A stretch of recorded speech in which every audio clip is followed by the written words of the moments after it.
Would you consider having a relationship with an android that looks like a human? Do you think that technology could become a threat to mankind? Do you consider yourself dependent on technology?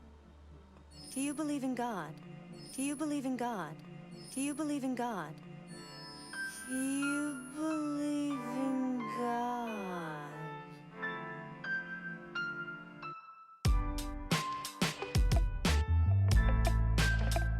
Hey up YouTube, you're here with me, Mr. B, your gaming gorilla, and it's time to have a look at Quantic Dream's latest offering, Detroit Become Human, which is out this month for the PlayStation 4. Let's get into this and see if this game is worth going out right now and buying. Let's find out, let's roll.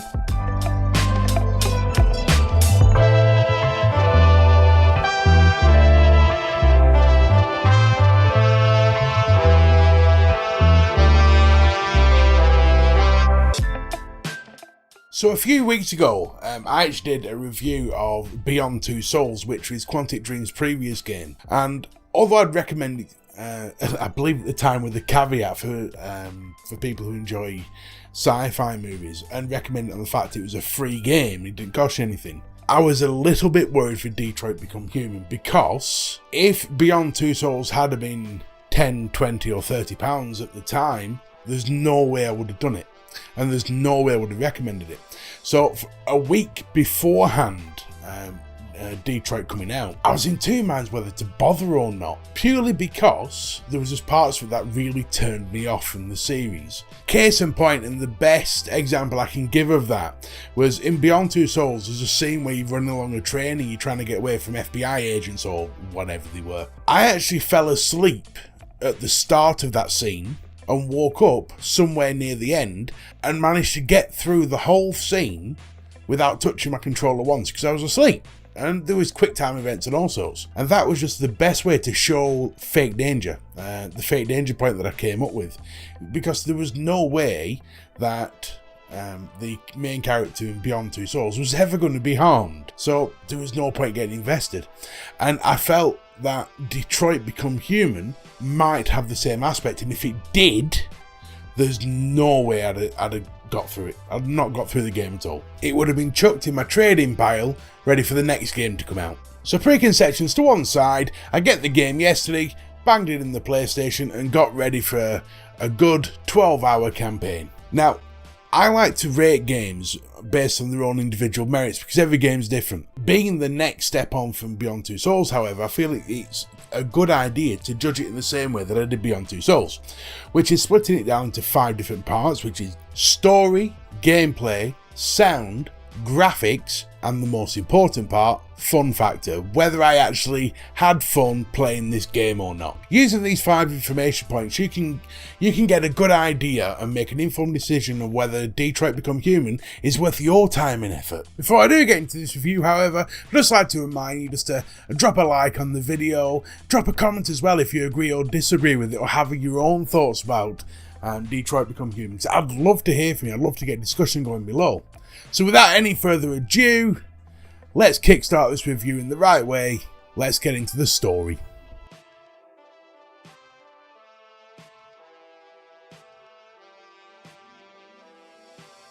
Okay, so the story whisks you off into the future to around roughly 2330, 2340, and it revolves around 3 characters, Connor, Marcus, and Kara.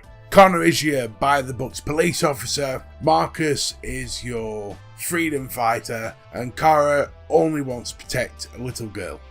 Now in this future, androids are pretty much treated like shit. They're treated like a commodity, like humans have a right to own an android, and that android's going to do everything from clean the dishes to give them sexual gratification, regardless of how the android may interpret whether they do or do not want to do that act. There are a sect of humans that want rid of androids completely, which doesn't help when an android is getting verbally assaulted in the street that the android can't physically do anything to retaliate because it's against their programming. And it's that situation that acts as the catalyst for what happens next. The androids, as they say, wake up. You created machines in your own image to serve you. You made them intelligent and obedient with no free will of their own. But something changed, and we opened our eyes. We are no longer machines. We are a new, intelligent species. And the time has come for you to accept who we really are. Therefore, we ask that you grant us the rights that we're entitled to. The story is one, and I hate to put it like this because it sounds like we're downplaying our own history, but it's one we've seen 1,000 times. You look at the Malcolm X, the women's right movements, and all these sort of sects of individuals that group together to push back against the oppression generally enforced by the majority. And within the actual story of Detroit Become Human, there's a few little hints or nods to the past, which shows where it gets its inspiration from. Why are you helping us? Most humans hate androids. My people were often made to feel their lives were worthless. Some survived, but only because they found others who helped them along the way. The story is also, it's done in the base of it as like an intertwining movie. You know those movies you get where it focuses on 3 different characters and it flashes between the 3 and then brings them all together at the end? Well, that's what this does, and David Cage, who's the writer of this, does a decent job of taking this sort of story method and actually managing to put some plot twists into it, which make you wonder if you're actually going to end up getting all 3 characters towards the end of the story. Having said that, obviously it's an interactive story, and to accommodate for the player's choices on which way the story might go, there are a few plot conveniences which I just sort of sat back and chuckled and went, go on, I'll let you have that one. Based on the choices that I made through the story, because apparently there's 25 different endings, I gotta say that the story for me, the ending of the story, was a complete throwaway. I mean, there's 2 characters in particular, Connor and Hank, who I spent all the way through the 12 hours sort of getting them to buddy up together because the chemistry between those 2 was fantastic. A 3-second clip at the end where one of them looks at the other and goes, sorry, and it ends and moves on to the next bit. And for me, that he could have done better there with the writing. Now, maybe it was just, it ended that way because of my choices, and it might not be the same for you.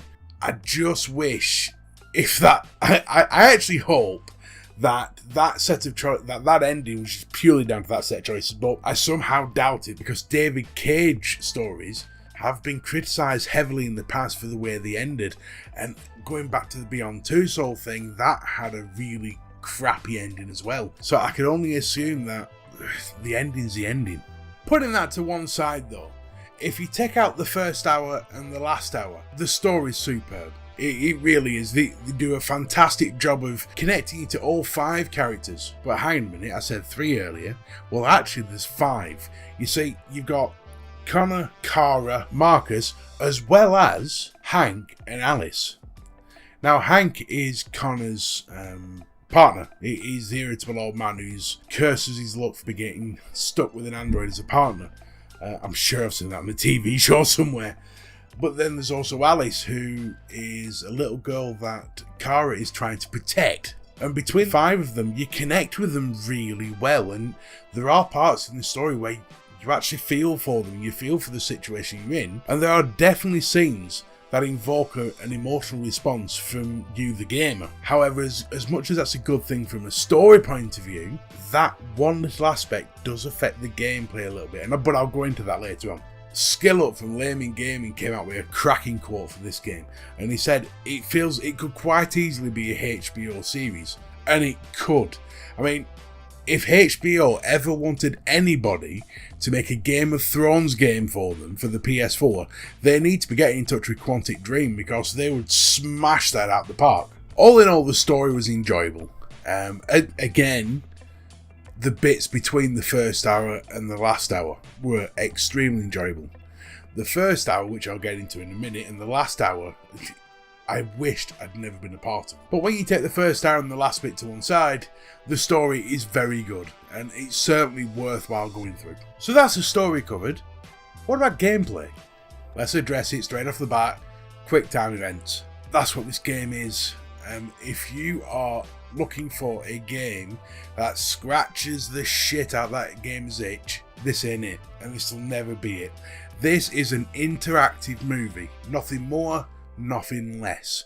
And I'm going to tell you, this is where I'm going to get a little bit pissed off. The first hour was a joke. And I'm saying this conservatively. In the very first hour, I did the demo, which, you know, once you've done it 2 or 3 times, you don't really want to do it again, but I did it anyway. I fetched paint for a master, and I cleaned some tosspot's house. And when I say clean his house, I washed his fucking dishes, I cleaned his toilet, and picked up his shit. Now, the reason why that pisses me off is I don't like doing that in my own house. I don't really want to be subjected to it in a game. During that first hour, I was seriously contemplating just taking the game out and throwing it in the fucking bin because I had had enough. My wife was pissing herself laughing and saying, "Oh, finally a game that teaches you how to pick up shit." I don't want to be subjected to that. Okay, I've been doing this since we moved in. See this basket thing? I don't know how it happens, if it's the house or what, but any dirty clothes you put in this basket, somehow the next day they're just clean, folded, and in a perfect pile on your bed. You're not serious. I'm a gamer. I am now a YouTuber that reviews this shit. I don't want to get involved in household chores, so why put them in the bastard game in the first place? It's safe to say that that part of it really annoyed the hell out of me. But it took a couple of hours later for me to realise that you had to go through that to experience what it was like to be an android. And it was because of that that helped you connect to the characters more, even if it was begrudgingly. I am happy to report, however, that the quick time is done a lot better than it was in Beyond Two Souls, thank the Lord.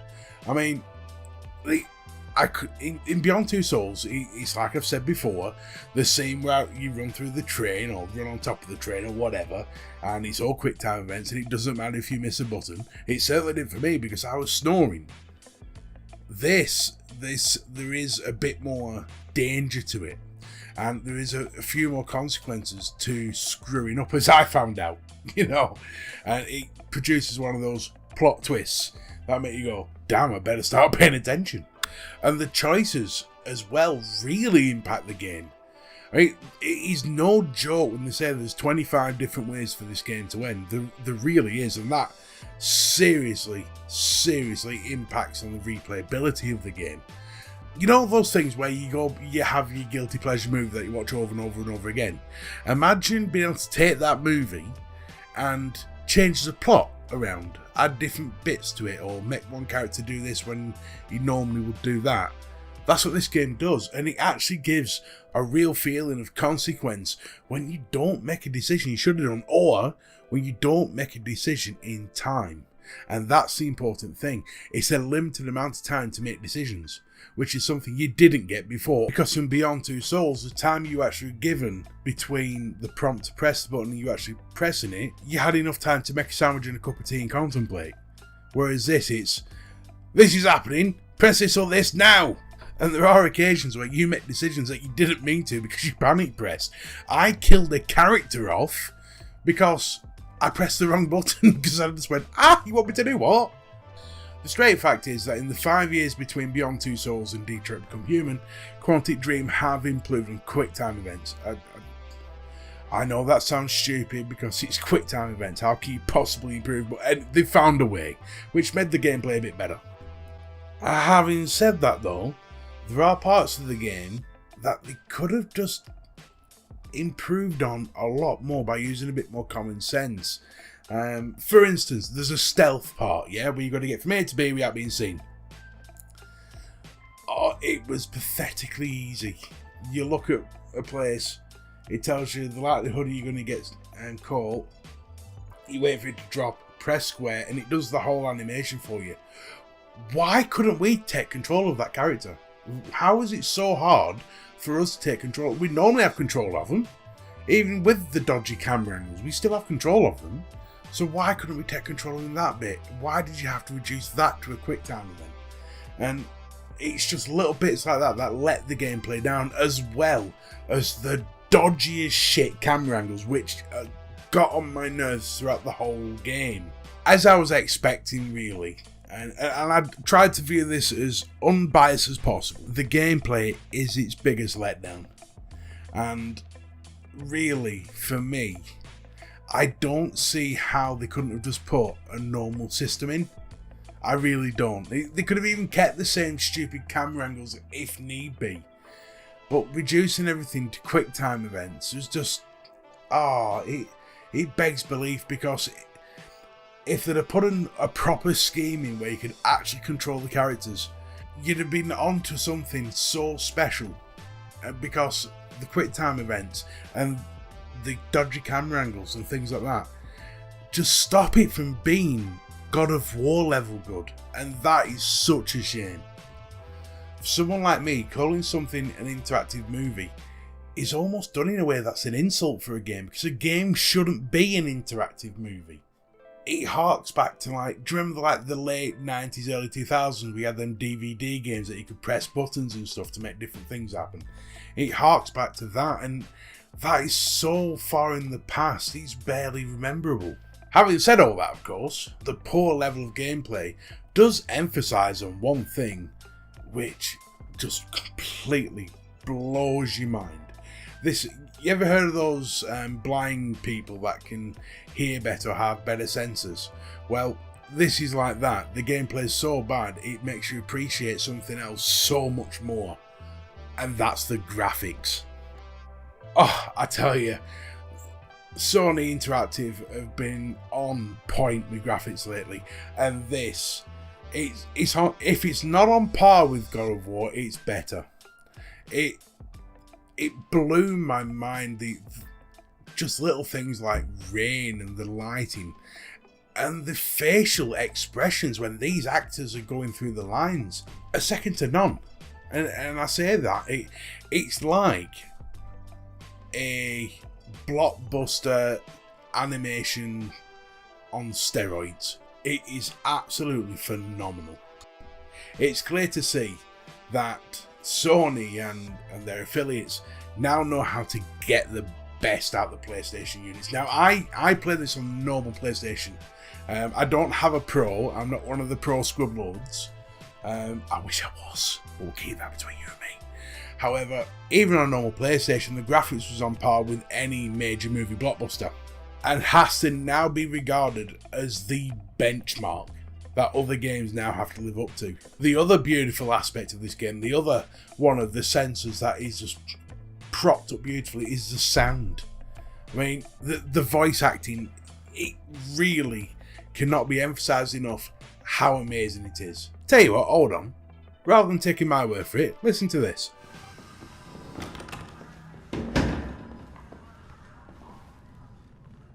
I've got 10 new cases involving androids on my desk every day. We've always had isolated incidents. Old ladies losing their android maids and that kind of crap. But now, we're getting reports of assaults and even homicide, like that guy last night. This isn't just CyberLife's problem anymore. It's now a criminal investigation, and we've got to deal with it before the shit hits the fan. I want you to investigate these cases and see if there's any link. Why me? Why do I gotta be the one to deal with this shit? I am the least qualified cop in the country to handle this case. I know jack shit about androids, Jeffrey. I can barely change the settings on my own phone. Everybody's overloaded. I think you're perfectly qualified for this type of investigation. Bullshit! The truth is, nobody wants to investigate these fucking androids, and you left me holding the bag. CyberLife sent over this android to help with the investigation. It's a state-of-the-art prototype. It'll act as your partner. No fucking way! I don't need a partner, and certainly not this plastic prick. Hank, you are seriously starting to piss me off. You are a police lieutenant. You are supposed to do what I say and shut your goddamn mouth. You know what my goddamn mouth has to say to you? Okay, huh? okay. I'll pretend like I didn't hear that, so I don't have to add any more pages to your disciplinary folder, because it already looks like a fucking novel. This conversation is over. That there, if you haven't noticed, was Clancy Brown, the guy who played the guard in Shawshank Redemption. You all know the one who's gonna throw him off the roof for bad-mouthing his wife. You're gonna look funnier sucking my dick with no teeth. As well as Brian Dechart, who plays Connor, is the voice of Connor. The acting is it's spot on. It's emotional. And because of that, it helps you connect to the characters, but more importantly, to the story more. And you can actually feel the anger in that particular scene alone. And for the actors and Quantic Dream to be able to pull that off, if I could, I'd give them a standing ovation. By far, the graphics and sound are this game's greatest features. But how does that impact on the most important part of judging any game? The fun factor. Okay, so I would love to give the first hour a pass and say that the rest of the game makes up for it. And I would love to forgive the gameplay and say that the gameplay is forgivable. But it just isn't. And the first hour is certainly not forgivable. I get why they've done it, and I understand why they did it later on, but I don't see why as a game I should have to be put through that. I mean, yes, alright, there's a morality behind the story, but no, there's other ways to portray that without turning me into a virtual bitch. The fact that I genuinely dozed off 2 or 3 times in the first hour says it all.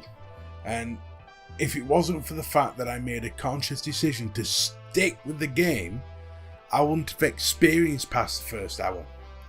And that for me kills it. And it is why I can't recommend this game at full price. It is a game you have to experience. You've got to see the graphics and the acting and things like that and experience the story for yourself. You have to. But not at full price. I'm sorry, it is just not worth 45 quid. Or 50 quid, or 60 quid, whichever version you go for. It's just simply not worth it. However, it will come down in sale at one point, and at that point, grab it, get a few mates round, make the decisions between yourselves, hell, have a romantic night with your wife. You know, just which one do you want to choose? Which one do you want to choose? Let's do it together. To be fair, I think my wife would tell me to piss off. But anyway, there's bound to be a few romantic couples out there that could use it like that. I'm trying to come up with reasons to play the game. I'm making a little bit from lame and gaming there, to be fair. We'll keep that between us. They don't watch my channel, so they're never going to know. So that's my thoughts on Detroit Become Human. What's yours? Comment below and let me know. Let's get into a discussion about it. And if SkillUp happens to wander by this video and notice I nicked one of his suggestions, sorry. As always, thank you for taking the time to watch this video. As I've said earlier, I am a new YouTuber and every view is much appreciated. If you want to see more from Mr. B, hit that subscribe button and don't forget to hit that notification bell. Apparently things are changing and YouTube's causing the whole YouTube community to go into meltdown, so definitely hit that notification bell if you want to see more from your gaming gorilla. Well, that's all from me, Mr. B. Ta-ta for now.